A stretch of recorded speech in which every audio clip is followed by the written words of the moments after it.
Bom dia, criancinhas! Tudo bem com vocês? Espero que sim. Olha só, hoje nós vamos falar sobre o período regencial, né, que vai de 1831, quando vem a abdicação de Dom Pedro I, até o chamado golpe da maioridade em 1840, quando Dom Pedro II é alçado ao poder. Né? Então vamos lá, o período regencial, gente, é um período aí, então, de transição, né, até a maioridade do Dom Pedro II, como a gente havia dito, né, a abdicação de Dom Pedro em abril de 1830, até a aclamação aí de Dom Pedro II em 1840. O período regencial, gente, é um período marcado por grande instabilidade política e uma crise econômica muito grande, né, ao longo da década de 30 nós temos o aumento da produção cafeeira, né, mas ainda assim o café só iria ter a sua grande safra, né, a partir de 1837, e em meio a isso nós temos uma série de revoltas que nós vamos ver na segunda parte desse vídeo, né? São 6 grandes revoltas aí no período, ou durante o período regencial. Tá?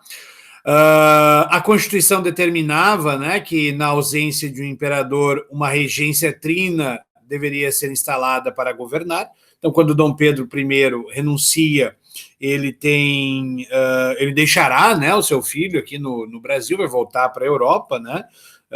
Dom Pedro vai ficar com 2 irmãs aqui, Dom Pedro II, no caso, mas ele tinha 5 anos de idade, né? Então, ele não pode assumir. A Constituição dizia que na ausência, né, de um imperador legítimo, precisaria ter 18 anos para assumir, enquanto não houvesse isso, uma regência, né, segundo a Constituição, deveria ser formada a partir da Assembleia Geral. Tá? Só que dentro do espectro político deste período, nós temos 3 grupos bem distintos. Né? Quando a gente olha para o primeiro reinado, lembre-se, nós tínhamos lá o Partido Português e o Partido Brasileiro. Dentro do Partido Brasileiro, nós tínhamos uma bifurcação. Né? Você tinha aí os moderados e os exaltados. Então, isso vai ficar mais evidente agora no período regencial. Tá? Aquele partido português vai se transformar, lembrando que esse partido português eram os partidários de Dom Pedro I, né, os caras que queriam aí a manutenção, né, das estruturas políticas, né, daquela centralização mais intensa na figura de Dom Pedro I. Esses membros, né, do Partido Português, em sua grande maioria, tornam-se os restauradores e serão chamados de caramurus. Caramurus era o termo que se utilizava aos portugueses, né? Era o termo que os indígenas usavam para se referir aos portugueses quando estes chegaram aqui, lá ainda, né, no século XVI. Então, o rótulo desses restauradores era o de caramurus, né? Ou seja, de portugueses. Portugueses ou descendentes, né? A maior parte quer dizer que eram, né, só esses, não. Não era estanque assim, né? Estamos dizendo que boa parte dos restauradores eram burocratas ligados ao antigo governo, grandes comerciantes, em sua grande maioria, né, portugueses ou descendentes de portugueses, que eram contrários a qualquer reforma política, eram conservadores, queriam a manutenção da Constituição de 1824, não queriam mudanças, né, na estrutura política e social, né, do país neste contexto. Né? Portanto, defendia uma monarquia forte, absoluta, centralizada, imperial e nacionalista. Né? Então, claro, esses portugueses ou descendentes já não tinham mais laços tão intensos assim, né, com Portugal. Então, por isso, defendiam aí uma monarquia brasileira. Né? E o grande objetivo dos restauradores, como o próprio nome diz, era restaurar Dom Pedro, né? Era trazer Dom Pedro I de volta ao poder. Tá? Lembrando que ele já tinha ido para Portugal. Aquele partido brasileiro vai ter uma bifurcação, né? Os exaltados e os moderados. Né? Os exaltados, chamados farrapos, né? Os farroupilhas, vão... algo que era para ser pejorativo acaba sendo incorporado, né, pelos exaltados. A gente vai ver a Revolução Farroupilha no Rio Grande do Sul posteriormente. Né?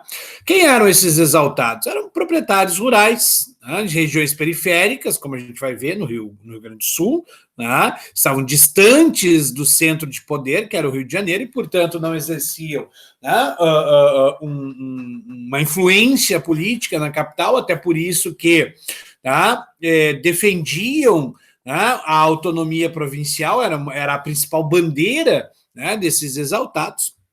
Muitos eram membros da classe média urbana, você tinha aí até mesmo alguns populares, né, que se identificavam aí com esses exaltados, mas ainda assim a maioria, né, a ponta de lança, à frente, né, desse grupo era formado por proprietários rurais.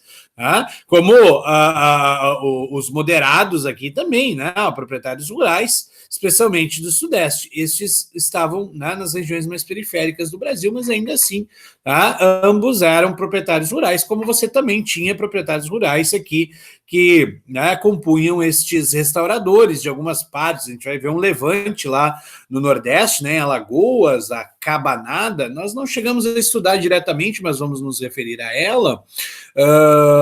O início, né, o princípio dela se dá por produtores agrícola, né, por proprietários rurais, latifundiários, que desejavam a volta de Dom Pedro. Obviamente que, né, uma parcela pequena, mas ainda assim, né, proprietários rurais que desejavam a volta de Dom Pedro I. Os exaltados, gente, defendiam, então, reformas liberais e a autonomia, né, para as províncias, um federalismo, né, essa era a grande bandeira desses exaltados. Então, autonomia para as províncias. Alguns membros, né, eram republicanos e separatistas, como a gente vai ver no Rio Grande do Sul depois. A Revolução Farroupilha ela vai proclamar a República Rio-Grandense. Né? Então, muitos eram republicanos. Os moderados, também chamados de chimangos, né, eram proprietários rurais, especialmente, né, da região do Sudeste, né, do Vale do Paraíba, que começava a ter uma importância política e econômica, né? Rio de Janeiro, obviamente, né? Sul de Minas. Né? Esses caras desejavam a manutenção, né, da ordem imperial escravista, mas combatiam, né, o absolutismo dos restauradores e o radicalismo dos exaltados. Por isso a ideia, né, de moderados. Então, faziam a ponte, né, entre o desejo dos restauradores e o, né, bem entre aspas, aí, o radicalismo dentro desse contexto, obviamente, dos exaltados. Né? Os moderados eram a principal força política, né, que controlava o governo à época, né? E a população, bem, a população estava afastada da participação política e das resoluções constitucionais. Ficava dentro, né, do espectro político institucional, e este espectro era controlado, né, pelos grandes proprietários de terra. Nós vamos ver que muitas das revoltas do período regencial, né, elas são revoltas populares, né, algumas. Então, a própria população, alijada desse poder político institucional, organizavam levantes, né, revoltas durante o período aí, né, como forma de se manifestarem diante dessa conjuntura política, social, né, do país, ok? Nós dividimos em avanço liberal e depois em regresso, né, conservador, esse período regencial. Então, o avanço liberal vai de 1831 a 37, quando você tem ali a modelagem, por assim dizer, né, institucional do período regencial. Né? Então, assim que Dom Pedro renuncia, né, em 7 de abril de 1831, se forma uma regência trina provisória, né, até haver ali a reorganização das forças políticas e institucionais, se tem uma regência provisória. Não há necessidade de saber os nomes dos regentes, mas tanto a provisória quanto a permanente, né, terão como, né, representantes aí membros da elite, né, do Norte, Nordeste e do Sudeste, né, mas ainda assim proprietários agrícolas. O que é que a Constituição dizia? A regência deveria ser composta, né, por 3 membros da Assembleia Geral. A Assembleia estava em recesso naquele momento, então haviam poucos deputados e senadores no Rio de Janeiro, por isso, né, uma regência provisória. Uma das decisões tomadas aí durante a regência provisória foi a suspensão do poder moderador durante o período regencial. Por quê? Porque você não tem, né, imperador. E o poder moderador, ele era próprio do imperador, né? Ele era privativo do imperador, se você lembra do artigo 98 da Constituição de 1824, como nós vimos lá no primeiro reinado, né? Proibiu-se a dissolução da Câmara dos Deputados, que era uma premissa do poder moderador, né? Nomear conselheiros e ratificar tratados ou declarar guerras. Então, essas são algumas das posições aí, ou das medidas tomadas pela regência trina provisória, né? Retirou-se o caráter provisório da regência em junho, né? Estabeleceu seu caráter permanente aí com uma eleição, né, de 3 regentes permanentes, um no norte, um no nordeste e um no sudeste. Tá?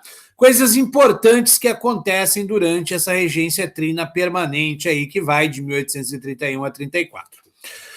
Em agosto de 31, nós teremos, sob o comando, né, do ministro da Justiça da época, o padre Diogo Antônio Feijó, né? Depois receberia a alcunha de regente Feijó, porque ele será, né?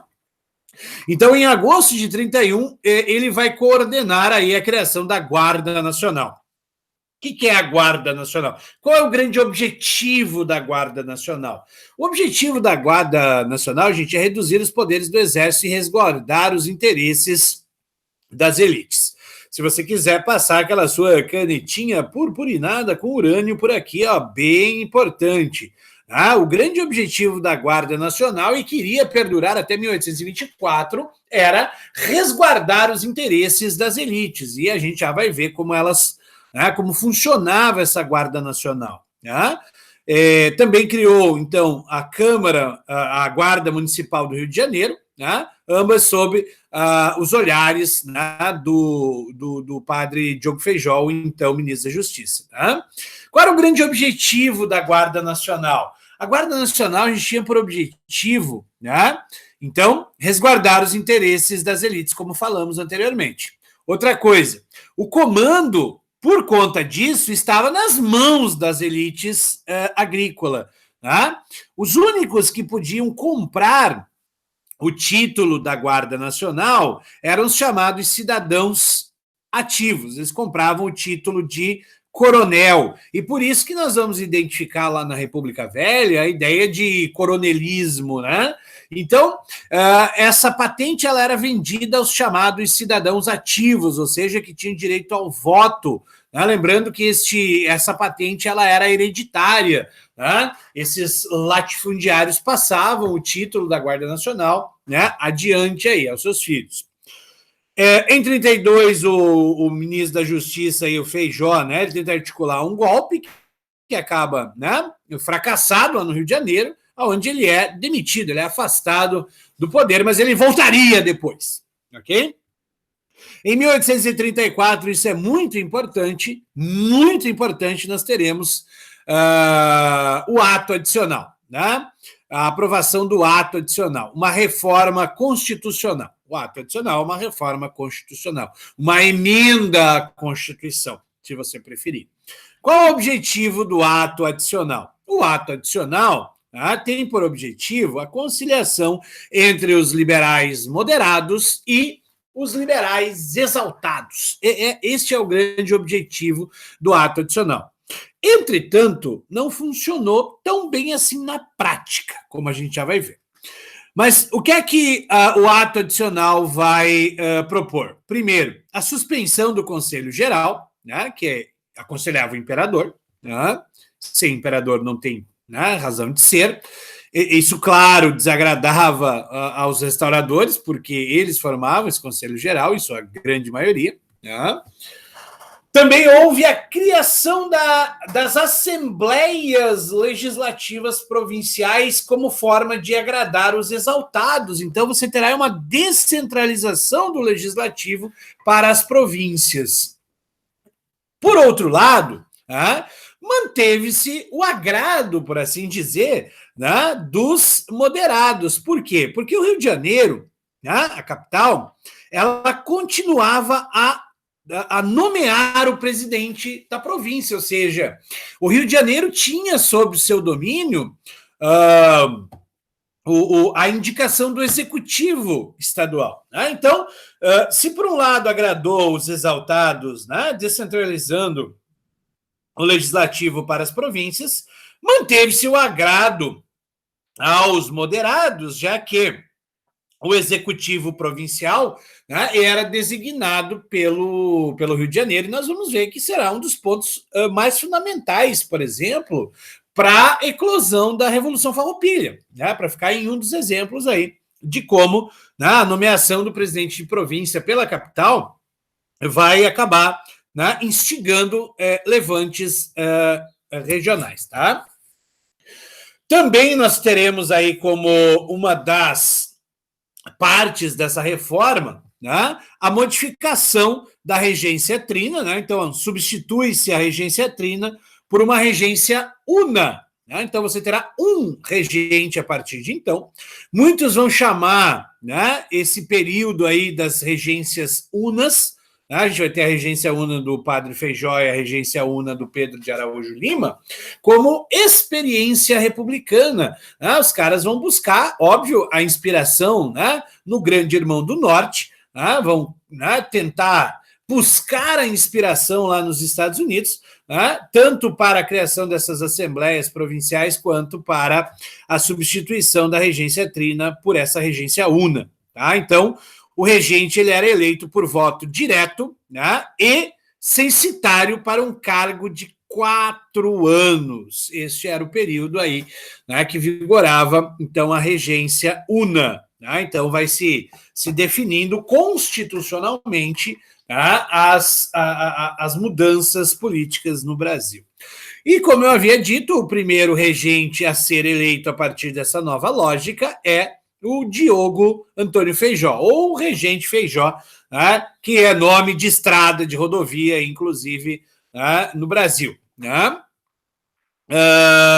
O Regente Feijó, então, ele ficaria, o padre Diogo Feijó ficaria de 1835 a 1837 no poder. E o Feijó era um cara assim, ame ou odeio, sobre ele recaiu um maniqueísmo muito grande, um sujeito aí de personalidade muito forte. O Feijó ele desagradava as elites do norte, ou parte dela, do Nordeste e do Sul. Então não havia na figura do Feijó aí uma unanimidade. Ele será eleito, sobretudo, por conta aí do seu lobby, por assim dizer, com os grupos políticos do Sudeste. Aí. Ele fazia parte daquele grupo de liberais moderados, vamos lá.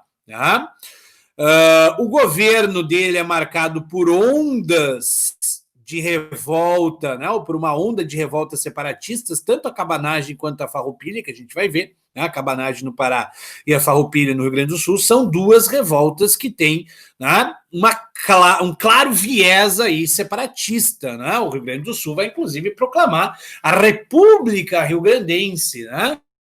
Isso não chega a acontecer lá na cabanagem, por conta da repressão, mas no Rio Grande do Sul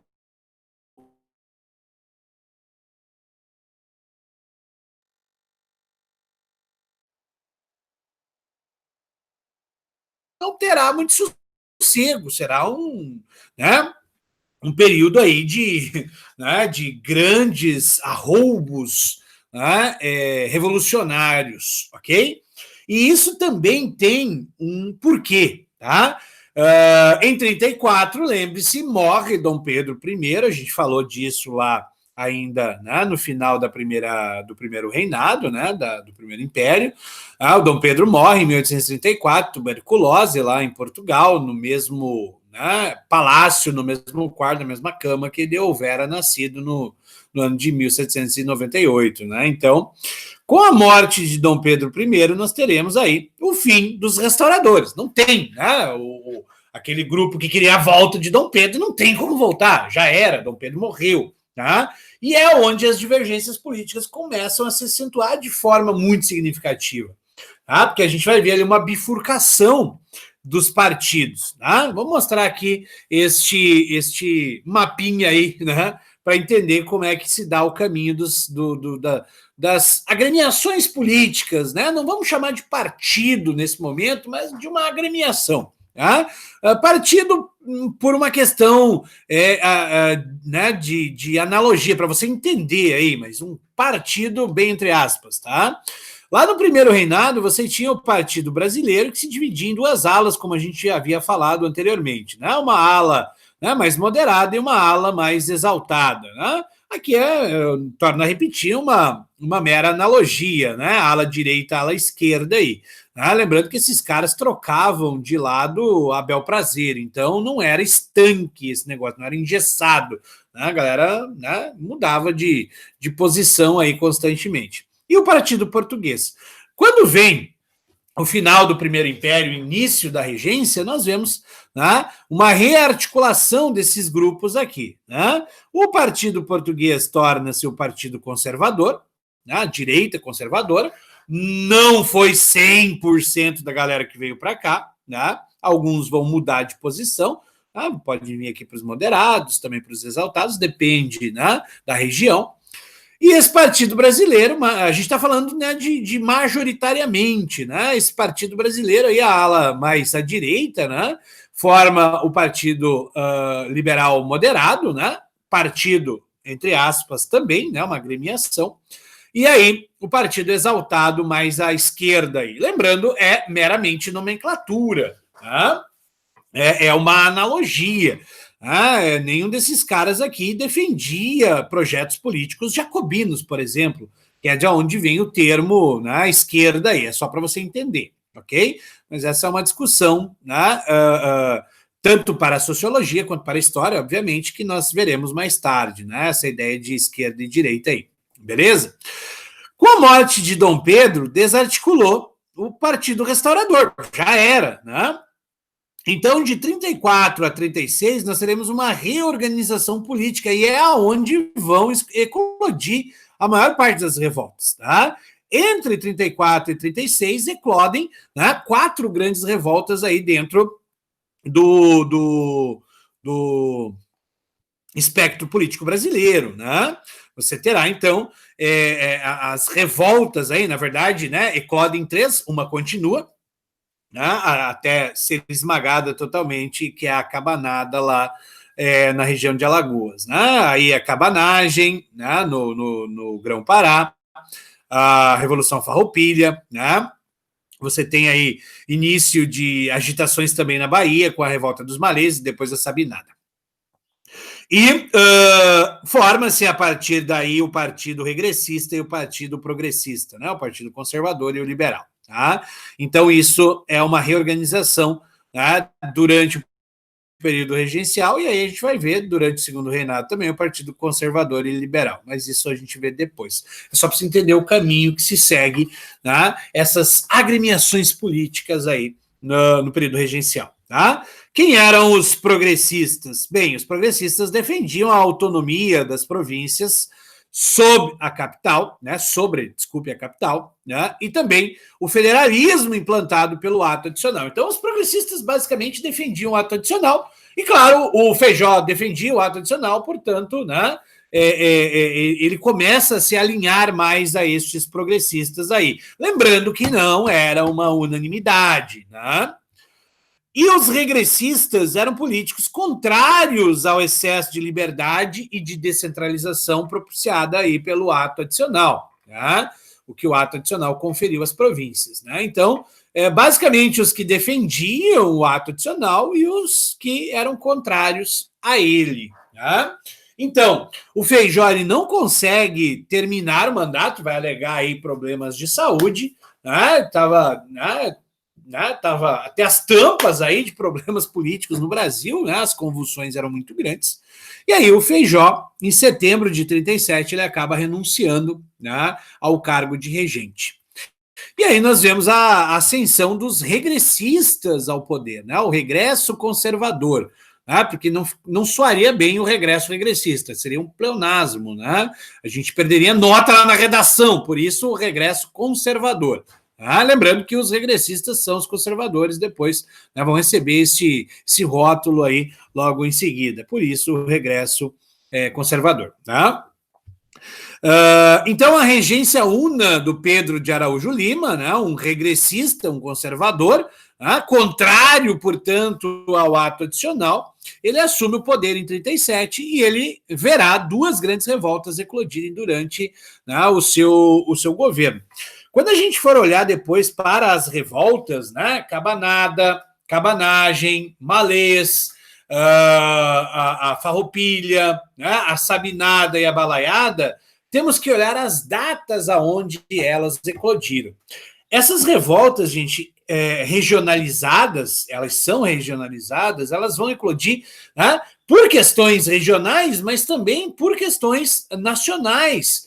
Temos que olhar para quem estava no governo central quando eclodem essas revoltas, né?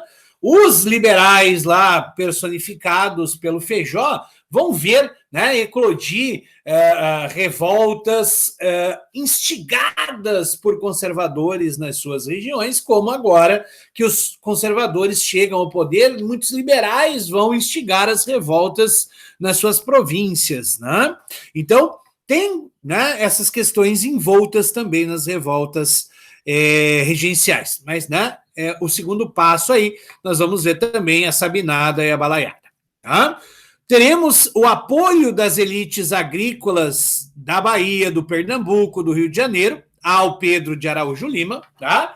Com o intuito de reformar o ato adicional e restabelecer um governo centralizado. Tirar a autonomia que havia sido dada em parte, bem em parte, às províncias, beleza? Então, nós teremos aí, né, como uma das medidas propostas pelo Pedro de Araújo Lima, a lei interpretativa do ato adicional, tá? Que for aprovada em maio de 1840. Veja, interpretações são subjetivas, ou seja, são pessoais. Né? Então, a lei interpretativa, ela, né, sugeria a interpretação do ato adicional. Né? Ou seja, na prática, significava a anulação do ato adicional. É isso e ponto. Né? A lei interpretativa tinha como fundamento básico anular, na prática, o ato adicional. Tá? Como? Reduzindo os poderes, né, dos presidentes de província e das assembleias provinciais, lembrando, né, que ainda assim, né, quem nomeava o presidente de província era o Rio de Janeiro, né? Mas ainda assim você terá, né, a redução desse poder, né, dos presidentes de província e também das assembleias legislativas provinciais. O Rio de Janeiro passaria, então, a nomear, né, os funcionários públicos, a controlar os órgãos de polícia e de justiça. Nós não chegamos a ver, mas nós teremos aí a criação da figura do juiz de paz, né, uma espécie de delegado durante ainda o período lá entre a regência permanente, né, e o início do governo Feijó. Né? Nós teremos aí a criação do Código, né, criminal, né, no país aí. Então, a capital também vai, né, tomar para si esses órgãos de polícia e as justiças nos estados ou nas províncias. Né? A nomenclatura mais ideal nesse momento, né, seria a província, mas só para você entender, né, que estamos nos referindo também, né, às unidades federativas aí, tá? Na prática, então, isso anulava, né, o ato adicional, né? Também durante o governo do Pedro de Araújo Lima, lembre-se, nós estamos falando de um período, né, gente, em que nós vemos eclodir na Europa, tá, uma série de movimentos nacionalistas. Então, também nesse momento, o Brasil vai entrar nessa onda. Né? A gente vai ver a Revolução de 1830, a Revolução de 1848, e isso, né, permeado pelos levantes de cunho nacionalista, né, na Europa Não foi diferente com o Brasil, então o Pedro de Araújo Lima criou nesse período aí o Colégio Pedro II, no Rio de Janeiro, o único colégio federal ainda hoje de estudo normalista no Brasil, tá? E, sobretudo, a criação do Arquivo Público Nacional e do Instituto Histórico e Geográfico Brasileiro. Arquivo Público Nacional e Instituto Histórico Brasileiro, a ideia de você formar, né, um país, de você formar uma ideia de povo, então construir a sua história. Tá? E é isso que está, né, em reflexo ao que está ocorrendo na Europa nesse momento também. Tá? Diante deste quadro, né, da regência do Pedro de Araújo Lima, dos conservadores, nós começamos a ter aí um temor por parte, né, dos progressistas de que, né, poderia vir cada vez mais a aprovação de reformas que diminuiriam ainda mais aquelas reformas de cunho liberal que haviam sido construídas durante, né, a regência permanente e também o governo do Feijó. Resultado, os progressistas, né, eles vão começar a articular uma ideia, né, de antecipação da maioridade de Dom Pedro. Né? Eles fundaram aí o Clube da Maioridade, né? Ou seja, eles alugaram uma sala e colocaram uma... Não, não é isso. Tá? O Clube da Maioridade é uma ideia. Tá? É uma série de eventos que serão promovidos no Rio de Janeiro, eventos sociais, né, patrocinados aí, então pelos progressistas, né, que visavam a antecipação da maioridade de Dom Pedro. Tá? E por que eles querem isso? Bem, eles viam em Dom Pedro a possibilidade de anular os conservadores. Tá? E Dom Pedro II, à época, tinha 14 anos, né, pensavam os liberais, bem, se a gente conseguir aprovar a antecipação, né, da maioridade desse camarada, ele vai ser extremamente feliz, né, devoto, né, a nós, a gente deu a ele, né, a coroa 4 anos antes do tempo, né, porque, né, se previa que a coroação seria aos 18 anos, então ele vai ficar muito satisfeito, ele vai, né, nos privilegiar no seu governo. Tá? Essa é a questão. Tá? Essa é a grande questão da antecipação da maioridade de Dom Pedro. Mas, claro, não dava para eles chegar assim, olha, a gente quer antecipação da maioridade de Dom Pedro porque a gente quer que ele nos privilegie em algum momento lá, quando ele se tornar imperador. Tá? Porque quem montava os gabinetes, no caso, né, de haver um imperador, era ele. Então, não dava simplesmente para os caras, né, virem nesse lero aí, precisava de uma boa justificativa. Qual foi a justificativa dos progressistas para a antecipação da maioridade de Dom Pedro II? Bem, você, né, teve 6 grandes revoltas durante o período aí que vai da abdicação de Dom Pedro I até 1840. Tá? A cabanada, a cabanagem, a revolta dos malês, a farroupilha, né? A balaiada e a sabinada, né? 6 revoltas aí. Os caras, né, da cabanagem e da farroupilha falavam em separatismo abertamente, né? Lembrando que o Grão-Pará lá foi uma das regiões, uma das últimas regiões a aceitar, né, a independência e a jurar fidelidade ao Rio de Janeiro, a Dom Pedro I. Então havia já esse sentimento lá na região. Qual que é o discurso dos liberais? Bem, olha, se nós não trouxermos o imperador, tá, essas revoltas vão continuar. Por quê? Porque ninguém tem a legitimidade. Quando estava lá um progressista no poder, os regressistas falavam, não vou te obedecer.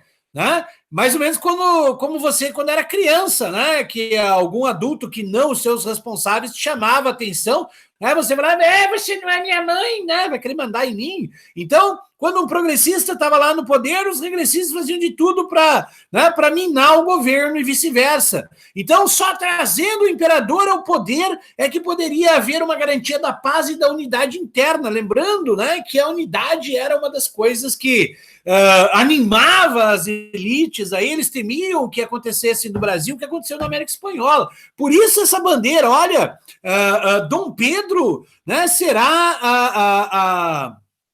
se ele for, né, coroado, ele será a solução para a pacificação interna.